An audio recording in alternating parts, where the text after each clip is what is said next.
नमस्कार, स्वागत है आप सबका हमारे खास कार्यक्रम देश देशांतर में। मैं हूं कवीन सचान।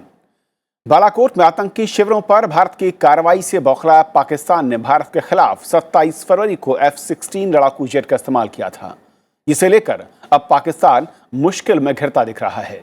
F-16 लड़ाकू जेट के दुरुपयोग को लेकर अमेरिका ने पाकिस्तान सरकार से जवाब मांगा है। 80 के दशक में अमेरिका ने पाकिस्तान को F-16 लड़ाकू विमान आतंक विरोधी अभियान के लिए दिया था। शर्तों के मुताबिक बिना अमेरिका की अनुमति के पाकिस्तान F-16 लड़ाकू विमानों का इस्तेमाल सैन्य कार्रवाई में नहीं कर सकता था। इसका इस्तेमाल आत्मरक्षा के लिए किया जाना था। F-16 अमेरिका में बना लड़ाकू विमान है और इससे लगने वाली एम्ब्रॉम मिसाइल भी अमेरिका में ही बनती है। अपने इस विमान के इस्तेमाल के लिए अमेरिका की अपनी शर्तें होती हैं और नियमों के मुताबिक पाकिस्तान को दूसरे देश के खिलाफ इसका इस्तेमाल करने से पहले अमेरिका की इजाजत लेनी होगी।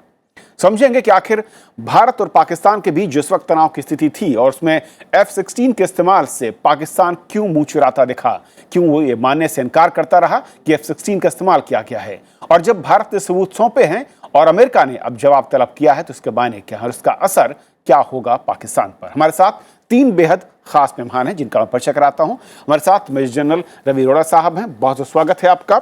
हमारे साथ दूसरे खास मेहमान हैं अजय लेले हैं, आप सीनियर फेलो हैं IDSA में और साथ ही ग्रुप कैप्टन रहे आप, स्वागत है। साथ ही हमारे साथ एयर कमोडोर प्रशांत दीक्षित साहब हैं, आपका स्वागत है।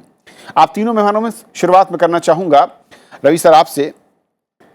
जिस तरीके से पूरा ये हुआ और जिस तरीके से पाकिस्तान ने कोशिश की जवाब देने की, जो उनकी भाषा अगर मैं उस शब्द का इस्तेमाल करूं, F-16 को लेकर जैसे ही नाम आया उसने तुरंत इनकार किया, कई तरह के दावे करने शुरू कर दिए कि F-16 का इस्तेमाल नहीं किया गया है। वजह क्या थी इसे मुंह चुराने की? बहुत ही दिलचस्प कहानी है इसके पीछे। F-16 पर विवाद तब होता है जब, और या इसके इस्तेमाल पर पाकिस्तान से विवाद तब होता है जब भी अमेरिका और पाकिस्तान के बीच में रिश्ते थोड़े ख़राब हो जाते हैं। अगर रिश्ते अच्छे हों तो कोई प्रॉब्लम नहीं है, जहाँ मर्जी इस्तेमाल करे। मगर आजकल अमेरिका के भारत के साथ भी रिश्ते बेहतर हो रहे हैं। इस करके अमेरिका ये देखना चाहता है कि जो एग्रीमेंट हुआ था क्यों इसने तोड़ दिया। बट मैं आपको ले जाना चाहता हूँ, क्योंकि मेरे साथ बड़े वरिष्ठ एयरफोर्स के एक्सपर्ट्स हैं। मैं आपको ले जाना चाहता हूँ 1974, जब इंडिया ने अपना न्यूक्लियर टेस्ट किया और उस समय पाकिस्तान के पास F-16 पहली बार 1982 में आए। मगर कहानी 74 से शुरू होती है कि हमारे ऊपर सैंक्शन लग गए। अमेरिका को फिक्र लग गई कि इंडियन सब कॉन्टिनेंट में ये न्यूक्लियर वेपन्स बना रहे हैं। पाकिस्तान में भुट्टो ने बोल दिया था कि हमको घास भी खाना पड़े तो हम फिर भी एटम बम बनाएंगे। और 1976 में जो अमेरिका का फॉरेन असिस्टेंस एक्ट था, उसके ऊपर एक 1976 में साइमिंगटन अमेंडमेंट आया और 77 में ग्लेन अमेंडमेंट आया। इसके तहत जब तक US प्रेसिडेंट या US एडमिनिस्ट्रेशन सर्टिफाई करता था कि इन्होंने इंटरनेशनल एटॉमिक एनर्जी एजेंसी के जो पाबंदियां लगाई हैं, इंस्पेक्शन रजीम लगाया है, अगर ये वो उसको नहीं मानते हैं तो इनको मिलिट्री और इकोनॉमिक असिस्टेंस ना दी जाए। मगर अगर प्रेसिडेंट सर्टिफाई करता है, वो 6 साल का सर्टिफिकेट होगा तो आप दे सकते हैं। मगर फिर क्या हुआ, 1979 में अफ़गानिस्तान में सोवियत यूनियन आ गया, वहाँ पे 2 बार कू हो गए और तब पहली बार प्रस्ताव आया कि पाकिस्तान को F-16 टैंक्स, हेलीकॉप्टर सब कुछ दिया जाए। और 1982 में पहले 3 F-16 वहाँ पर आ गए। ये थे फॉर वॉर अगेंस्ट टेरर। अब उसके साथ ऐसी मिसाइल्स देना, ऐसे बॉम्ब देना, इस किस्म का हवाई जहाज देना, हमारी तो समझ में नहीं आया कि एक वॉर अगेंस्ट टेरर क्या होगा। बट US का इंटरेस्ट था कि हो सकता है किसी टाइम पाकिस्तान फ्रंटलाइन स्टेट है, सोवियत यूनियन के खिलाफ या चीन के खिलाफ इनका इस्तेमाल करना पड़े। हालांकि पाकिस्तान ने टैंक भी इस्तेमाल किए हैं अपने ऑपरेशंस में, जो टेररिस्ट ग्रुप्स हैं जो पाकिस्तान के खिलाफ हैं उनको कंट्रोल करने के लिए। मगर फिर देखो पलटा क्या हुआ, 40 प्लेन तो आ गए उनके पास 1982 से 87 तक, और फिर उन्होंने 28 प्लेन और ऑर्डर किए। अब बीच में क्या हुआ कि सोवियत यूनियन डिज़ोल्व हो गया, रशिया आ गया। रशिया अफ़गानिस्तान में अपनी लड़ाई करने को राज़ी नहीं था। 89 में सोवियत यूनियन निकल गया था और अमेरिका की तरफ से प्रेस्लर अमेंडमेंट आ गया। अब अमेरिका का जो इंटरेस्ट था पाकिस्तान में कम हो गया। प्रेस्लर अमेंडमेंट में एवरी ईयर यूएस प्रेसिडेंट को सर्टिफाई करना था कि इस देश के पास न्यूक्लियर वेपन्स नहीं है, तभी एड मिलेगा। तब तक तो पाकिस्तान ने काफ़ी कुछ खा पी लिया था, मिलिट्री असिस्टेंस, इकोनॉमिक असिस्टेंस और मिलिट्री सिस्टम, वेपन, सब कुछ ले लिया करता रहा। और 1990 में बहुत एक इंटरेस्टिंग बात हुई कि पाकिस्तान ने 28 प्लेन ऑर्डर किए और 1993 में लॉकहीड मार्टिन को $680 मिलियन पेमेंट भी कर दी, मगर अमेरिका ने बोला सॉरी, प्लेन नहीं मिल सकते, प्लेन तैयार हैं, खड़े हुए हैं। प्रेस्लर अमेंडमेंट में जॉर्ज डब्ल्यू बुश सर्टिफाई नहीं कर रहे हैं कि आपके पास न्यूक्लियर हथियार नहीं है और आपको तो किराया भी देना पड़ेगा। जो एरिजोना डेजर्ट में F-16 तैयार खड़े हैं उनका स्टोरेज का किराया भी देना पड़ेगा। सो इसके बाद की कहानी और भी पलटा खा गई। इसके बाद मैं अभी आपको बाद में बताऊंगा कि बहुत ही दिलचस्प हो जाती है। प्रशांत सर, क्योंकि जब ये पूरा हमला हुआ और जिसमें कि F-16 को भारतीय जामाजों ने मार गिराया, ये दिलचस्प था और समझ से परे दिख रहा था कि आखिर पाकिस्तान F-16 की बात क्यों नहीं कर रहा, अपने उस पायलट की बात क्यों नहीं कर रहा, या उसकी डिमांड की बात क्यों नहीं हो रही है। लेकिन अब शायद एक आम आदमी या हम जैसे लोगों को थोड़ा सा आप समझाइए कि क्यों आखिर पाकिस्तान F-16 या उस पायलट को छुपाने की लगातार कोशिश हुई, इसका कोई जिक्र नहीं आ रहा था, सिर्फ डिनायल मोड पर पाकिस्तान था। और जब भारत ने वो सबूत दिखाए, हमारे अधिकारियों ने दिखाए, उस मिसाइल के टुकड़े को दिखाया जो सिर्फ F-16 पर लग सकती है, उसके बाद पाकिस्तान बेनकाब होना शुरू हुआ। यथार्थ बताता हूं, प्रयत्न करूंगा संक्षिप्त में बताऊं। एमराम मिसाइल जब F-16 के साथ दी गई थी, भारत ने प्रोटेस्ट किया था क्योंकि बैलेंस ऑफ पावर बदल रहा था। उस जमाने में हमारे पास एयर टू एयर मिसाइलें इस तरह की नहीं थी, बाद में आई हैं। हमारी जो अस्त्र बन के आ रही है 100 किलोमीटर मारती है, 80 किलोमीटर मारती है, और ये जो एमराम है इसकी सीमा शायद 50 से 60 है। तो चूंकि भारत ने विरोध किया था इसलिए ये बात उठ के आई। अगली बात यह है कि एंड यूजर एग्रीमेंट में लिखा है कि आप उसका उपयोग नहीं करेंगे। अमेरिका ने यह भी माना नहीं कि एंड यूजर एग्रीमेंट में क्या लिखा है। हम कह रहे हैं हमें पता है उसमें लिखा है जी। अमेरिकी फॉरेन मिलिट्री सेल्स जब भी होते हैं उसमें ये बहुत सारे नुक्ते होते हैं, जैसे कि हमने C-130 खरीदा है और जो PKI-8 जहाज खरीदा है, और सब में तो नुक्ते होंगे। और अमरीकियों के साथ हमेशा फूक फूक कर कदम रखना पड़ता है, पता नहीं किस दिन, जैसा कि जनरल साहब कहते हैं, पलटा खा जाए। लेकिन मुख्य सवाल है इसका कुछ असर पड़ेगा। मेरे हिसाब से भारतवर्ष का ये उद्देश्य था और उन्होंने अपना कर्तव्य समझा कि अमरीकियों को और सारे संसार को बता दिया कि इन्होंने एमराम मिसाइल यूज करी है हमारे अगेंस्ट, जो नहीं यूज करनी चाहिए, जो कि कानून की किताब में नहीं लिखी थी। लेकिन ये विरोध निरर्थक है। और एक बात बताइए, जब अमरीकियों ने एमराम मिसाइल दी पाकिस्तान को और इस उद्देश्य के साथ कि आप इसको सिर्फ एंटी इंसर्जेंसी में यूज करेंगे, तभी सबसे बड़ी बेवकूफ़ी हुई। एयर टू एयर मिसाइल क्या ज़मीन में मारने के लिए दी जाती है? ये जो आर्ग्यूमेंट दिया जाता है ये बिल्कुल क्या कहा जाए, एकेडमिक है कि साहब हम आपको कोई पिस्तौल देते हैं, आप इसको चलाइएगा मत। दूसरी बात है जो थोड़ी गहरी है, वो ये है कि अमेरिका पाकिस्तान के साथ दूर तो चला गया है लेकिन कभी पूरी तरह दूर से नहीं जाएगा। ये रिश्तों में कुछ न कुछ एक ऊपर नीचे मिठावत रहेगी, गर्म ठंडा बना रहेगा क्योंकि पाकिस्तान फ्रंट लाइन स्टेट है। पाकिस्तान की मिलिट्री से अमेरिकी मिलिट्री के ताल्लुकात हैं, बहुत पुराने हैं, और वो जो पुराने ताल्लुकात जो बने थे उनको नर्चर किया गया, मतलब उनको मिटने नहीं दिया गया है।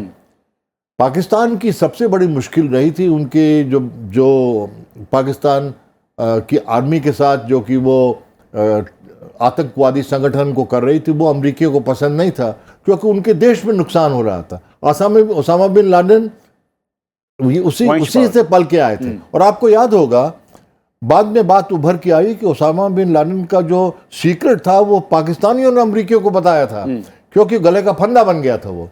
सो मेरा कहने का अर्थ ये है कि ये ज़रूर बात उभर के आई है और बाहर इंडियंस ने पाकिस्तानी को पॉइंट आउट किया है।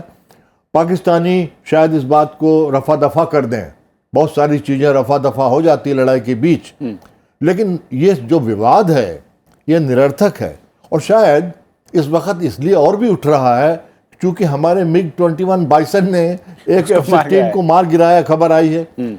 हमारे पास जो MiG-21 बाइसन है उसमें SR-73 रूसी मिसाइल है जो कि 5 से 7 किलोमीटर मार सकती है। उसके और F-16 में वो AMRAAM जिसकी 50 to 60 किलोमीटर की ठीक है। तो ये जो है ये एक अजीब सी चीज लग रही थी। मेरे ख्याल से संसार में 4000 से ज्यादा F-16 बनाए जा चुके हैं, जगह जगह आप F-16 पाएंगे। तुर्की में असलसान में F-16 की फैक्ट्री है, जॉर्डेनियंस के पास F-16 है। तो अगर अमेरिकी कोई कदम भी उठाएं तो ये आशा रखें कि कुछ इनको पुर्जे नहीं मिलेंगे, ये संभव नहीं है। ओके जी, तो मैं सोचा कि इस बात को इस परिपक्व से बता दूं आपको। अजय जी, दो चीज़ें, एक तो जिस तरीके से ये पूरा घटनाक्रम हुआ है और जो बात कह रहे हैं सर कि बहुत अहम है कि अमेरिका को क्या इसकी ज़्यादा चिंता है कि जो कॉन्ट्रैक्ट हमें दिया था जिसके तहत उसका उल्लंघन हुआ है, या फिर उनका F-16 एक रूसी जो है उसके ज़रिए मार गिराया गया है, उसके चलते शायद एक लीपापोती की कोशिश, या फिर जो अमेरिका का स्टैंड है उस पर थोड़ा सा भरोसा कर सकते हैं कि कुछ और कदम उठाने की तरफ वो बढ़ सकता है, क्योंकि अमेरिका और पाकिस्तान के रिश्ते वो पहले जैसे नहीं है मीठे। मेरे विचार से हमें ये पहले सोचना चाहिए कि अमेरिका ने पाकिस्तान को F-16 दिए क्यों थे और उस समय उन्होंने आर्ग्यूमेंट क्या दिया था। उनका आर्ग्यूमेंट ये था, जैसा दीक्षित साहब ने बताया, कि ये एंटी टेरर वेपन करके हम दे रहे हैं। तो आप एयर टू एयर मिसाइल किसी टेररिस्ट ऑर्गेनाइजेशन के साथ लड़ने के लिए अगर दे रहे हैं तो उसी समय आपको भी पता है कि आप ये मिसाइल किस लिए दे रहे हैं। तो उन्होंने वो तो एक बहाना बनाया था, वो एक फसाड था, और अमेरिका को भी पता था, पाकिस्तान को भी पता था और इंडिया को भी पता था। तो इसका मतलब ये है कि अमेरिका को तो पक्का पता था कि पाकिस्तान ये मिसाइल और ये एयरक्राफ्ट इंडिया के अगेंस्ट ही यूज़ करेगा। मेरे विचार से इसमें कोई दोहराया नहीं होगा कि अमेरिका को ये चीज़ें अगर हमें पता चल सकती हैं तो उनके जो कूटनीतिज्ञ हैं उनको ये पता न चले कि ये तो बिल्कुल ही संभव नहीं है। पाकिस्तान का भरोसा क्यों होगा शायद F-16 पे? पाकिस्तान का भरोसा इसलिए होगा क्योंकि जब सोवियत अफगान इन्वेजन चल रहा था तो पाकिस्तान ने F-16 यूज़ किए थे और ये काफ़ी अच्छा एयरक्राफ्ट है। कल उनका एयरक्राफ्ट हालांकि गिर गया है, लेकिन अगर आप पूरा हिस्ट्री देखें F-16 का तो इजराइल ने बहुत सक्सेसफुली इसको लेबनान वॉर में यूज़ किया है। इराक का जब उन्होंने एक न्यूक्लियर इंस्टॉलेशन को उद्ध्वस्त किया था ओसिरा का, तब भी उन्होंने किया था। तो पाकिस्तान को ये पता था कि ये एक बहुत अच्छा एयरक्राफ्ट है, इसीलिए उन्होंने ये इंडिया के अगेंस्ट एयरक्राफ्ट यूज़ किया था। तब उनको ये पता नहीं था कि उनका एक मिसाइल इंडिया के यहाँ पे गिरेगा, उसका नंबर जो है AIM 130 वो दिख जाएगा, इतना सारा उनके अगेंस्ट जाएगा। शायद उनको इसका पता नहीं था या उनको ऐसा लगा नहीं था कि ऐसा कुछ होगा। अब इंडिया के पास ये पूरा एविडेंस है, लेकिन अगर आप हिस्टोरिकली देखें अमेरिकन का जो बिहेवियर होता है जब वो एक एक्सपोर्ट कंट्रोल रूल मैकेनिज़म्स करते हैं, आर्म्स कंट्रोल करते हैं या डिसआर्मामेंट के मैकेनिज़म्स करते हैं, ये almost as per their liking करते हैं। अगर मुझे लगा कि आपको ये मिसाइल यूज़ नहीं करनी चाहिए तो मैं आपको रूल दिखाता हूँ। अगर मुझे लगा कि आप अगर ये मिसाइल यूज़ करें और मैं आँख बंद कर दूँ तब वो रूल दिखाते नहीं हैं। तब अभी अमेरिका को हमें आईना दिखाने की ज़रूरत है। मेरे विचार से पाकिस्तान को फिक्र इसलिए हो रहा है कि पहली बार अमेरिका में एक ऐसा एडमिनिस्ट्रेशन है कि वो ट्विटर से चलता है, तो आपको पता नहीं है कि वो एडमिनिस्ट्रेशन उनके साइड से है या उनके विरुद्ध है। तो मेरे विचार से जैसे भी ट्रम्प साहब ने काफ़ी सारे विधान किए हैं, इससे पहले भी जब अमेरिका को पाकिस्तान को जो एड देनी थी उसके ऊपर भी उनके काफ़ी उल्टे सीधे बातचीत चल रही थी। पहले बोले नहीं देंगे फिर देंगे। तो पाकिस्तान को अब ये दहशत बैठ गई है कि कहीं अमेरिका ऐसा ना बोले कि आपने ये गलत किया और उसके आगे वाले दिनों में हम आपको कोई ना कोई ज़रूर पाबंदी डालेंगे। अब पाबंदी वो क्या डाल सकते हैं? 10 साल पहले उन्होंने ये एयरक्राफ्ट दिए थे, इसका मतलब इसका सर्विसिंग वगैरह चीज़ें तो ये करते होंगे। दूसरी चीज़ मेरे विचार से इसका production of these missiles Taiwan में भी होता है। तो भारत को ये देखना पड़ेगा कि बाकी सारे देश भी पाकिस्तान को हेल्प ना करें और हमें अमेरिका के ऊपर दबाव बनाना पड़ेगा। रवि सर, अगर हम मान लें कि जो नियम या वे शर्तें थी उसका उल्लंघन पाकिस्तान ने किया है, क्या ऑप्शंस हैं जिस पर कार्रवाई हो सकती है? क्या वो रक्षा सौदे स्थगित हो सकते हैं, या ये जो डील थी इसके बाद के आगे की डील पर उसका असर पड़ सकता है, या फिर महज सर्विस और जो कलपुर्जे मैं कहूँ वहाँ तक ही सीमित रहता है? ये तो क्लियर है कि एंड यूज़र एग्रीमेंट का उल्लंघन हुआ है। जैसा सबने बोला कि ये आतंकवादियों के खिलाफ थे, चाहे आतंकवादियों में आप शामिल करें कि अफ़गानिस्तान में मुजाहिदीन के खिलाफ थे। और अब मेरे ख्याल से अमेरिका ये लीवरेज इस्तेमाल करना चाहता है, क्योंकि पाकिस्तान बाज नहीं आ रहा है। पाकिस्तान अमेरिका की आवाज़ उसको सुन नहीं रहा है। अफ़गानिस्तान में तालिबान के साथ बात होनी है और पाकिस्तान का बहुत बड़ा रोल है अमेरिका और तालिबान के बीच में जो बातचीत होनी है वो करवाने के लिए। पाकिस्तान अगर चाहे ये बातचीत ना हो, सफल ना हो, तो वो उसके हक बस में है कि इसको स्कटल कर दे। तो ये ऐसी चीज़ अमेरिका के हाथ में आई है कि वो भी अभी क्वेश्चन कर रहे हैं कि हम एंड यूज़र एग्रीमेंट आपने क्यों इसका उल्लंघन किया है। याद रहे जब मैंने जो पिछली कहानी बताई, जब सोवियत यूनियन अफ़गानिस्तान से बाहर निकल गया तो फिर उन्होंने प्रेसलर अमेंडमेंट के साथ वो पाबंदियाँ लगानी शुरू कर दी, और फिर तकरीबन 10 साल तक पाकिस्तान अपने आप ही मुजाहिदीन को मदद करता रहा, अपने इंटरेस्ट को बढ़ावा देता रहा तालिबान के ज़रिए।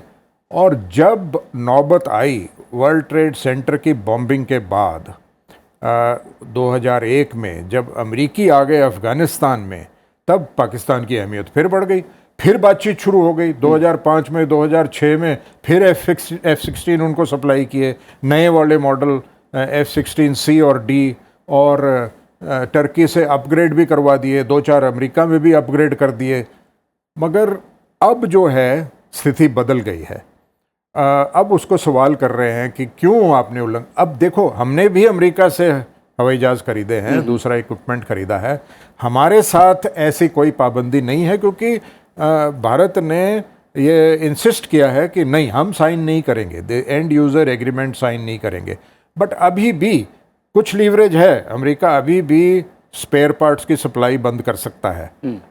पाकिस्तान के साथ एक और एग्रीमेंट है कि अगर लड़ाई हुई तो हम आपके स्पेयर पार्ट्स की सप्लाई बंद कर देंगे, ये एग्रीमेंट है उनके साथ। और दूसरा ये एंड यूज़र का है, इसके अलावा और भी होंगे जो हमारे को मालूम नहीं है। सो मेरे को लगता है कि अब अमेरिका पाकिस्तान के पीछे पड़ेगा, सिर्फ इसी को इनको इस्तेमाल करने के लिए, अपने नेशनल इंटरेस्ट के लिए।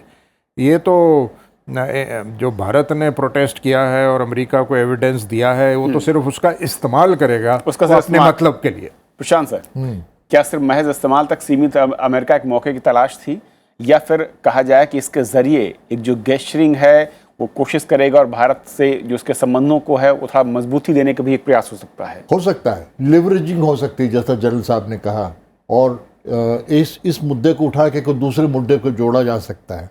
और जैसा कि अजय लेले कह रहे थे, दुधारी तलवार है, चाहो तो उपयोग में लाओ, नहीं तो भूल जाओ।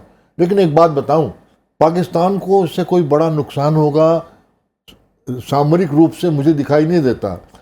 पाकिस्तान ने चीनी जहाज खरीदने शुरू कीजिए, J-7 जहाज है, मॉडर्न जहाज है। भारतवर्ष में इस पर काफ़ी विचार विमर्श हो रहा है कि ये मॉडर्न जहाज आने से कोई बैलेंस ऑफ पावर तो नहीं बदल रहा। और जो AMRAAM की जो प्रोटेस्ट भारत ने बहुत सालों पहले करी थी, हमारे पास अब अपने नए एयर टू एयर मिसाइल्स आ गई हैं। राफेल में जो आ रही मिसाइल वो तो 150 किलोमीटर मारने की क्षमता रखती है। महंगी ज़रूर है, लेकिन इन सब के बीच में अमेरिकी प्रेशर कैसे डालेगा, ये जैसा कि आप कह रहे हैं तो वक्त दिखाएगा। लेकिन प्रेशर पॉइंट्स पाकिस्तान और अमेरिका के बाद शनै शनै ख़त्म होते जा रहे हैं। अमेरिकी एडमिनिस्ट्रेशन पार्टिसिपेट तो करता है सिर्फ इसलिए कि आतंकवाद में कोई रोक लगाई जाए या कमी लाई जाए, और ये भी प्रयत्न करता है कि आसपास के देशों पर भी कुछ प्रेशर पड़े। लेकिन अमेरिका जो है उसकी इस वक्त ईरान से नहीं पट रही है।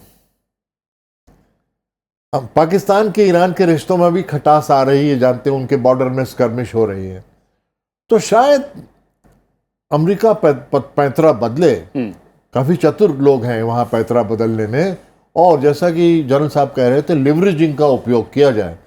मैं ये सलाह दूंगा कि हमें देखना चाहिए थोड़े दिनों तक क्या किया जाए, लेकिन इसके बावजूद भारत सरकार अपना प्रेशर वहां बनाए रखे, मेंटेन करना चाहिए। बिल्कुल, उसको हमें छोड़ना नहीं चाहिए। अजय सर, एक आखिरी कमेंट चाहूंगा आपसे कि जिस तरीके से ये पूरा घटनाक्रम हुआ है, एक और जो हवा क्रिएट किया जाता था, दो इसमें बड़ी चीजें साफ हो गई, जिसके जो कुहासा था, धुंध थी, वो हट गई। एक जो परमाणु हथियारों की ब्लैकमेलिंग थी वो खत्म होती दिखी इस पूरे घटनाक्रम के बीच में, और दूसरा F-16 का हुआ भी, क्योंकि पाकिस्तान कई बार इस तरह के बयान आते थे कि अगर भारत ने कुछ किया तो F-16 हमारे पास है और हम ये कर देंगे, हम ऐसा कर सकते हैं। लेकिन इसके बाद किस तरीके से जो एक फर्जी में आर्टिफिशियल एक वेव क्रिएट करने की कोशिश थी, वो कितनी टूट गई है। न्यूक्लियर वेव तो पूरी तरह से खारिज हो चुकी है, क्योंकि पाकिस्तान को हमेशा ये लगता था कि हमारे पास न्यूक्लियर वेपन्स हैं, इसलिए भारत कितना भी हम टेररिज्म करें, कुछ कन्वेंशनल मींस यूज़ नहीं करेगा। लेकिन भारत ने 80 किलोमीटर बाउंड्री के अंदर जाते हुए ये दिखा दिया है कि अब हम न्यूक्लियर वेपन के ब्लैकमेल से डरने वाले नहीं हैं, हम कन्वेंशनल मेथड्स का यूज़ कर सकते हैं, और ये हमारा एक इंडिकेशन है, और वो काफ़ी सक्सेसफुल इंडिकेशन था। उनका पूरा एयर डिफेंस सिस्टम को आपने ये दिखाया कि वो एयर डिफेंस सिस्टम काबिल ही नहीं है भारत का इंट्रूजन रोकने के लिए। तो भारत ने ये 100% दिखाया है कि न्यूक्लियर ब्लैकमेल से हम डरते नहीं है और हम कन्वेंशनल मींस यूज़ कर सकते हैं। तो इसका मतलब इतने दिन क्या होता था कि टेररिज्म के अगेंस्ट आप एक खाली चर्चा करते थे, बातचीत होती थी, दुनिया भर से बोलते थे कि इनके ऊपर प्रेशर लाइए, बट कोई मिलिट्री मींस यूज़ नहीं किए जाते थे। सो भारत ने अब वो लेवल बढ़ा दिया है। इतने दिन को लगता था कि ये बहुत छोटा सा लेवल है। और दूसरी चीज़ रही F-16 की। F-16 जैसा मैंने कहा एक अच्छा जहाज़ है, लेकिन अगर आप थोड़ा सा हिस्ट्री देखें इंडिया और यूएस के एक्सरसाइजेस का, इंडिया यूएस जो कोप इंडिया एक्सरसाइजेस हुए हैं पिछले कई दिनों से, उसमें ऑलमोस्ट एवरी एक्सरसाइज में यूनाइटेड स्टेट्स के F-16 को इंडिया के MiG-21 ने हराया है। ऐसे स्टेटमेंट्स है यूनाइटेड स्टेट्स के, पर्टिकुलरली यूएस एयरफोर्स के ऑफिशियल्स के, कि हमें पता नहीं चल रहा है कि इतना आधुनिक जहाज होने के बावजूद भी हमेशा ऐसा होता है कि MiG-21 हमें हरा सकते हैं। और भी एक चीज़ है इसमें कि अगर आपके पास एक स्लो वेपन सिस्टम हो, एक वेपन प्लेटफॉर्म हो, लेकिन आपके पास अगर एक अच्छा मिसाइल हो, तो भी आप दूसरे को हरा सकते हैं। सो F-16 का ऐसा कोई हवा भारत के मन में नहीं था, ये खाली लोगों के मन में था कि F-16 बहुत बड़ा विमान है। भारतीय वायुसेना को ये पहले से ही पता था, क्योंकि उनके पास एक्सपीरियंस है कई सालों का। जब वो मिलिट्री एक्सरसाइजेस यूएस के साथ करते हैं, पर्टिकुलरली एयरफोर्स के एक्सरसाइजेस, तब MiG-21 काफ़ी मात्रा में यूज़ होते हैं, और हर जगह पे उन्होंने देखा था कि MiG-21 भारी पड़ रहे F-16 को भी। तो भारत को ये पता ही था कि हम, पर्टिकुलरली इंडियन एयरफोर्स को, कि MiG-21 कैपेबल हैं। अब दुनिया को भी पता चल चुका है। चलिए, बहुत बहुत शुक्रिया आप तीनों मेहमानों का हमारे साथ इस चर्चा में शामिल होने के लिए। और बात आप दर्शकों की राय की, हमने कार्यक्रम दिखाया था कि भारत में स्वागत है और अभिनंदन का, उसको लेकर मुस्कान लिखते हैं कि हमारे कार्यक्रम को लेकर कि राज्यसभा एकमात्र ऐसा चैनल है जो देश देशांतर के जरिए भिन्न मुद्दों को इस तरह से हमारे सामने रखता है, जो न सिर्फ हमारी समझ को विकसित करता है बल्कि हमें सकारात्मक विचारों का उदाहरण भी देता है। हमारे एक और दर्शक दीपा लिखते हैं कि भारत की विदेश नीति सही दिशा में है। एक प्रभावी विदेश नीति ही किसी देश को अंतर्राष्ट्रीय पटल पर स्थापित करने में महत्वपूर्ण भूमिका निभाती है। भारत का अंतर्राष्ट्रीय स्तर पर महत्वपूर्ण मंचों का प्रयोग एक व्यापक कूटनीति को दर्शाता है जो काबिल तारीफ है। तो आप दर्शक अपनी राय, सुझाव या आलोचना हमें लिखते रहिए, कार्यक्रम में शामिल करते हैं। साथ ही हमारे सभी कार्यक्रम आप YouTube पर देख सकते हैं। फिलहाल आज इतना ही, नमस्कार।